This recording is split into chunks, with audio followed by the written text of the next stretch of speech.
Hello case, இப்போ வந்து நம்ம பார்க்க போகிறது வந்து நம்மளோட செஷனில் வந்து செஷன் 17 வந்து இது வந்து என்ன சொன்னால் கண்டிஜென்சி அனலைசிஸ். இதுக்கு முதல் வந்து அலவன்சஸ், ஜென்ரல் அலவன்சஸ் சம்மந்தமாக பார்த்தோம். அதுக்கு பிறகு வந்து ஓவர்ஹெட், அதாவது இன்டிரெக்ட் கோஸ்ட் அனலைசிஸ் வந்து பார்த்தோம். இப்போ வந்து நம்ம பார்க்க போகிறது செஷன் 17. இது வந்து என்னென்னு சொன்னால் கண்டிஜென்சி அனலைசிஸ். இது என்ன விஷயங்கிறத ஒரு சின்ன இன்ட்ரடக்ஷன் சொல்லிவிட்டு நம்ம மெயினான விஷயத்துக்கு வருவோம். இது என்னென்னு சொன்னால் இப்போ வந்து நம்மளுக்கு வந்து தெரியும் வந்து இதை நம்ம எப்படி சொல்லலாம், அதாவது நம்மளோட இந்த கண்டின்ஜென்சி இது வந்து என்ன விஷயம்னு சொன்னால், அதாவது இதுக்கு போகிறதுக்கு முதல் நான் வந்து சொல்கிறேன் வந்து அலவன்சஸ்ங்கிறத பற்றி நம்ம பார்த்தோம். அதில் வந்து நம்ம பார்த்தோம் என்னென்னு சொன்னால், நம்மளுக்கு மெட்டீரியலுக்கு ஒரு பெர்சன்டேஜ் அலவன்ஸ், மெயின் பவருக்கு ஒரு பெர்சன்டேஜ், எக்யூப்மெண்ட் ஒரு பெர்சன்டேஜ், சப் கான்ட்ராக்டருக்கு வந்து ஒரு பெர்சன்டேஜ் வந்து ஒரு அலவன்சஸ் கொடுத்து நம்ம இதை பார்த்தோம். இந்த அலவன்சஸ் எல்லாம் வந்து என்னென்னு சொன்னால் நமக்கு வந்து தெரியும், அதாவது தெரியும், இது this is the terminology, we know this என்று சொன்னால், அதாவது என்னென்னு சொன்னால் இந்த மெட்டீரியல் கோஸ்ட் மற்ற விஷயங்கள் வந்து நம்ம செஷன் 1 2 3 4 5 இந்த மாதிரி நம்ம செஞ்சுட்டு வரக்குள்ள வந்து நம்ம ஆல்மோஸ்ட் சில ஐட்டங்களை கவர் பண்ணினோம். சம்டைம் வந்து சில ஐட்டங்கள், சின்ன சின்ன ஐட்டங்கள் நம்ம மிஸ் பண்ணியிருப்போங்கிறதுக்காக வேண்டி தான் வந்து நம்ம என்ன செஞ்சோம்னு சொன்னால், அந்த ஒவ்வொரு அதாவது material, main power, equipment and sub கான்ட்ராக்டருக்கு வந்து நம்ம ஒரு பெர்சன்டேஜ் வந்து ஒரு அலவன்ஸ் வந்து ப்ரொவைட் பண்ணினோம். அதாவது இந்தந்த ஐட்டங்கள் வந்து நம்மளுக்கு சம்டைம் வந்து மிஸ் பண்ணியிருக்கலாம்ங்கிறதுக்காக வேண்டி நம்ம இந்தந்த அலவன்சஸை வந்து நம்ம ப்ரொவைட் பண்ணினோம். ரைட், இதில் இருக்கிற இந்த டெர்மினாலஜி என்ன சொன்னால், இந்த விஷயங்கள் வந்து நமக்கு வந்து அதாவது நம்ம ஆல்ரெடி வந்து நம்ம அதாவது மெட்டீரியல் மற்ற விஷயங்களை வந்து அதாவது நம்மளுக்கு ஆல்ரெடி எடுத்திருக்கோம். அந்த மெட்டீரியல் கோஸ்ட்டை வந்து சில விஷயங்கள் வந்து சம்டைம் மிஸ் பண்ணலாம், அதாவது சைடில் நடக்கலாம்ங்கிற மாதிரி அந்த மெட்டீரியல் சம்மந்தமாக நம்ம ஒரு அலவன்ஸ் வந்து கொடுத்துருக்கோம். சரி, ரைட். இதில் வந்து நார்மலாக வந்து நம்ம மெட்டீரியலுக்கு ஒரு 1.5% கொடுத்துருவோம். அது மெயின் பவருக்கு வந்து ஒரு 8% கொடுத்துருவோம். டோட்டலாக வந்து இது மெயின் பவர்ஸ் வந்து அது வந்து ஒரு காம்ப்ளிகேட்டட் அண்ட் லிட்டில் பிட் ஹையே அங்கக்குள்ளே, அதாவது நம்ம ஈஸியாக வந்து அதை நம்ம மேனேஜ் பண்ணிடலாது. அதாவது நம்ம எலோகேட் பண்ணுற ஒரு 8 ஹவர்ஸுக்கு வந்து லேபர்ஸ் ஒர்க் பண்ணுவாரான்னு சொன்னால் இல்லை, அதுக்காக வேண்டி நம்ம ஒரு சுவராக வந்து ஐடியலாக இருப்பார், ப்ரொடக்டிவிட்டி இல்லாமல் இருக்கும். அதுக்காக வேண்டி ஒரு 8% அலவன்ஸ் வந்து நம்ம எலோகேட் பண்ணியிருக்கோம். ரைட், இப்போ கண்டின்ஜென்சி இங்கக்குள்ள கான்செப்ட் என்னன்னு சொன்னால், இதில் இருக்கிற மெயின் டெர்மினாலஜின்னு சொன்னால் அன்பிரெடிக்டபிள், அதாவது நம்ம எதிர்பார்க்காம ஏதாவது நடந்துச்சுன்னு சொன்னால் என்னங்கிறது தான் வந்து இந்த கண்டின்ஜென்சி அலவன்சஸ். இதுக்கு ஒரு பெஸ்ட் எக்ஸாம்பிள் நம்ம சொல்லலாம். வந்து இப்போ வந்து நம்மளோட ஒரு ப்ராஜெக்ட் ஒன்று நம்ம செஞ்சு கொண்டிருக்கிற டைமில் வந்து ஏதாவது ஒரு பெரிய ஒரு புயல், அதாவது சம்டைம் ஒரு ஃப்ளட், ஒரு வெள்ளம் அப்படின்ற மாதிரி க்ரியேட் ஆகலாம். அதில் வந்து நம்மளோட சில அதாவது மெட்டீரியல் டேமேஜ் ஆகக்கூடிய சான்ஸ் இருக்குது. அடுத்து வந்து ஒர்க் வந்து நம்மளுக்கு டிலே ஆகக்கூடிய சான்ஸ் இருக்குது. ஒர்க் டிலே ஆகுன்னு சொன்னால் நம்ம ஏதாவது ரெண்டலுக்கு எடுத்தோம்னு சொன்னால் அந்த ரெண்டலுக்குரிய கோஸ்ட் வந்து நம்ம ப்ரொவைட் பண்ணணும். அப்போ அதெல்லாம் வந்து அதாவது நம்மளுக்கு ஃப்யூச்சரில் நடக்கலாம், அதாவது நடந்ததில்லை. அந்த அலவன்சஸ் எல்லாம் வந்து என்னென்னு சொன்னால் ஃப்யூச்சரில் வந்து இப்படிப்பட்ட அன்பிரெடிக்டபிள், அதாவது நம்ம எதிர்பார்க்காம நம்ம நடக்கக்கூடிய சில ஈவெண்ட்டுகள், அதாவது நான் சொன்ன மாதிரி இந்த அதாவது புயல், வெள்ளம், அதே போல் சில வார் கண்டிஷன்ஸ், மிடில் ஈஸ்ட் கண்ட்ரில் அப்படிப்பட்ட சில டைமில் வந்து நடக்கக்கூடிய சான்ஸ் இருக்குது. அப்போ இந்த வார் அப்படின்ற மாதிரியான விஷயங்கள், அது மாதிரி வேறு ஏதாவது சில டைமில் வந்து சைட்டில் வந்து டெத் ஒன்று க்ரியேட் ஆகும். சம்டைம் வந்து ஒரு 7 நாளைக்கு சைட்டை வந்து இழுத்து ஃபுல்லாக க்ளோஸ் பண்ணுவாங்க. அந்த டைமில் வந்து நம்மளுக்குரிய நம்ம ரெண்டலுக்கு எடுத்து அந்த எக்யூப்மெண்ட்ஸுக்கெல்லாம் வந்து நம்ம ரெண்டல் அமௌண்ட் வந்து பே பண்ண வேண்டியிருக்கும். அடுத்து வந்து நம்மளோட லேபர்ஸ் எல்லாம் வந்து ஐடியலாக இருப்பாங்க. ஐடியல்னு சொன்னால் இந்த ஒர்க்கும் இல்லாமல் இருப்பாங்க. அந்த ப்ரொடக்டிவிட்டி இல்லாததில் வந்து அது வந்து நம்மளுக்கு ஒரு டேமேஜ் ஆகும். அடுத்து வந்து சில மெட்டீரியல் அப்படின்ற மாதிரியான வேஸ்டேஜில் மற்ற விஷயங்கள் வந்து நடக்கக்கூடிய சான்ஸ் உண்டு இருக்குது. அந்த அப்படியான அன்பிரெடிக்டபிள் இருக்கக்கூடிய அந்த ஃப்யூச்சரில் வந்து இதெல்லாம் நடக்கலாம் என்று சொல்லி நம்ம ஒரு 2% மேக்ஸிமம் லெவல் 1 or 2% வந்து நம்ம இதுக்கு வந்து ஒரு எலோபுளாக நம்ம கொடுக்கலாம். 1 to 2% மேக்ஸிமம். ரைட், இதில் வந்து நம்ம இப்படிப்பட்ட அலவன்ஸஸ் எல்லாம் கொடுத்து நம்ம ஒரு எஸ்டிமேட் பண்ணுறோம். அது வந்து ஒரு கன்செப்ட். பட் இந்த அலவன்ஸ், அந்த மார்ஜின், இந்த பெர்சன்டேஜ் எல்லாம் கொடுத்து நம்மளுக்கு இப்போ எஸ்டிமேட் வேல்யூ வந்து கூடிக்கொண்டே போகுது கொஞ்சம் கொஞ்சமாக. இப்போ ஃபைனலாக நம்ம இந்த டிரெக்ட் கோஸ்ட்லேருந்து இப்போ நம்ம செஞ்சுட்டு போகிற எல்லாம் வந்து ஃபைனலாக கூட்டி எடுப்போம் நம்ம ஃபைனல் வேல்யூக்கு. அப்போ வந்து நம்மளோட பெர்சன்டேஜ் எல்லாம் கூடுது. இதை நம்ம மைண்டில் வந்து வெரி கேர்ஃபுல்லாக வந்து ஃபிக்ஸ் பண்ணணும். ரைட், அப்போ வந்து நம்மளோட ஜென்ரல் எஸ்டிமேஷன் ஒர்க் ப்ராக்டிஸ் வந்து என்ன சொன்னால், ஓவர்ஹெட்டோட வந்து அடுத்த கண்டின்ஜென்சி அலவன்சஸ் நம்ம கூட்டணும். நம்ம கூட்டுற டைமில் வந்து இப்போ நம்மளோட ப்ராஜெக்ட் டீம் லீடர் வந்து சொல்கிறாங்க வந்து ஓகே இது வந்து 174,000 வந்து ஒரு சின்ன ஒரு லிட்டில் பிட் ஹை அமௌண்ட் இருக்கிறதால வந்து நம்ம வந்து இந்த அலவன்ஸை வந்து நம்ம இந்த ப்ராஜெக்டில் வந்து நம்ம சேர்க்க தேவையில்லைன்னு சொன்னால் okay we should be remove this one the contingency. Sometime வந்து சொல்லுவாங்க வந்து என்னென்னு சொன்னால் ஓகே 174 நமக்கு வேண்டாம், ஒரு 50,000 வந்து வர மாதிரி நீங்கள் இதை டிவைட் பண்ணுங்கன்ற மாதிரி நமக்கு ஒரு இன்ஸ்ட்ரக்ஷன் வந்து நம்ம டீம் லீடரால் கிடைக்குதுன்னு சொன்னால் நம்ம அந்த டீம் லீடர் அட்வைஸுக்கு ஏற்ற நம்ம ரீசனை வந்து நம்ம லான்ச் பண்ணின நம்மளோட 5 மேஜர் கோர்சஸ்.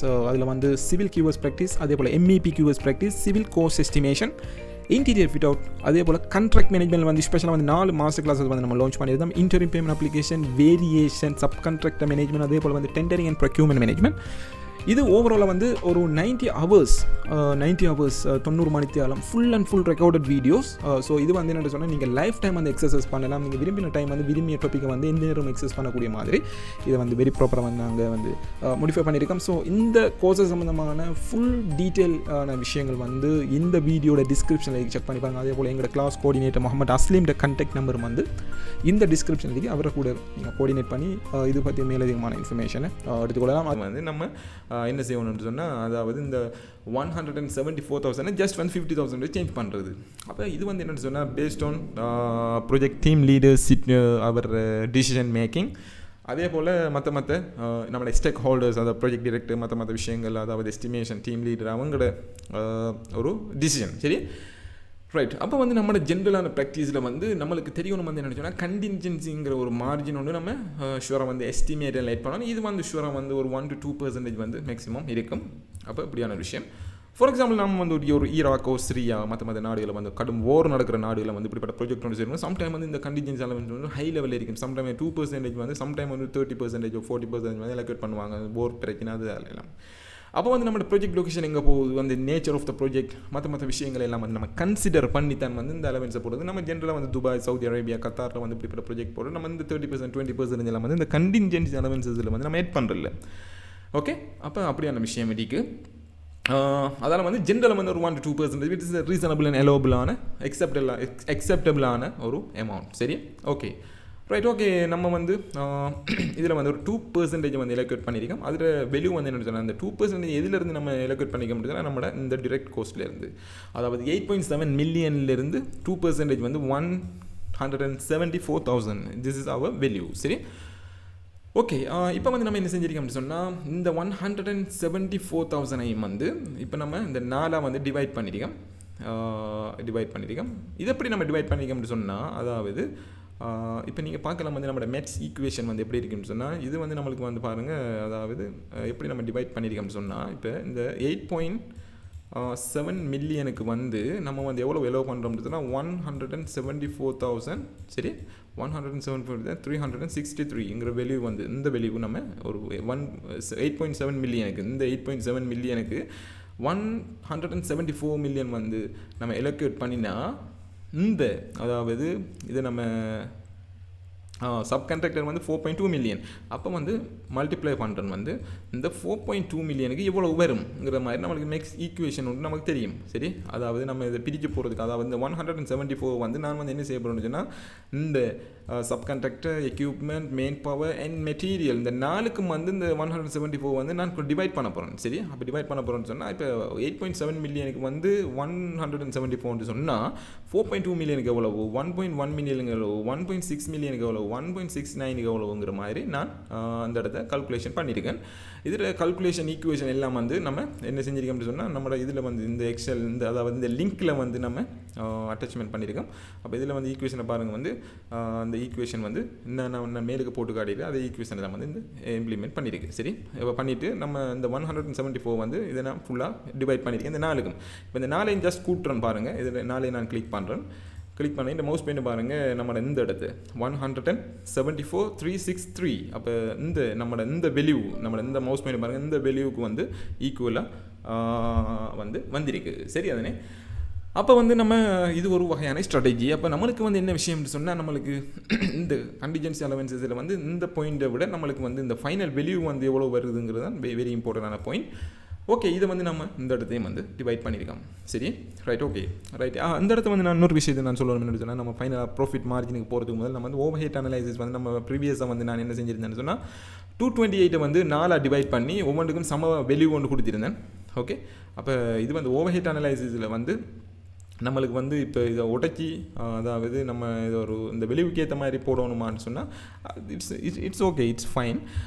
இப்போ நம்ம இப்போ இந்த கண்டிஜென்சி அலவன்சஸில் நம்ம பார்த்த இந்த சேம் ஸ்ட்ராட்டஜியை வந்து நான் ஓவர் ஹெட்டுக்கு நான் இம்ப்ளிமெண்ட் பண்ணி காட்டியிருக்கேன். பட் நம்மளோட ஃபைனல் வேல்யூ வந்து சேஞ்ச் பண்ணப்படலை. இது வந்து நமக்கு தேவையான மாதிரி நம்ம இதை பண்ணலாம். சரி, அப்போ நான் அந்த நம்மளோட ஓவர் ஹெட் அனாலிசிஸில் வந்து இந்த 228 வந்து 4 பிரித்து 55,000 வந்து நான் வந்து எல்லாத்துக்கும் போட்டுவிட்டு அந்த மார்ஜின் அதாவது பெர்சன்டேஜ் நான் காட்டியிருந்தேன்.